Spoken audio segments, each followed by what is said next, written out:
এই বোর্ডে এটা কে লিখছে? হ্যাঁ, কে লিখছে এটা বোর্ডে? লিখতে ইচ্ছা করতে নাম সহ লিখো, শুধু রোল নাম্বারটা কেন লিখছো বুঝলাম না।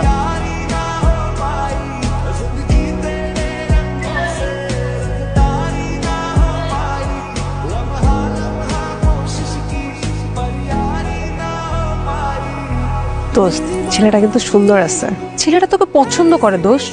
পছন্দ করে তো কি হয়েছে? আমি এইসব ঝামেলার মধ্যে যেতে পারবো না। আশ্চর্য। চেনা নাই, জানা নাই, এমনিতে কোনো কথা হয় নাই। আমরা তো ক্লাসমেট, আমরা তো কথা বলতে পারি, ফ্রেন্ডশিপ তো করাই যায়। কালকে বিকাল ঠিক 5টায় টিবাদে চলে আসবা, মনে থাকবে? ঠিক আছে। এই যে আরো, আপনি কি বোবা? না না, তো কথা বলছেন না যে? শুনুন, আমাকে কিউর সুইট যাই বলুন না কেন, আমার সাথে কিন্তু প্রেম সম্ভব না। আপনার সাথে বড় ফ্রেন্ডশিপ হতে পারে, এর থেকে বেশি কিছু না। আর যদি অন্য কোনো ইন্টেনশন থাকে তাহলে এখনই বলে দিচ্ছি, এটা কোনো ফিউচার নেই। প্রেম করতে হবে এটা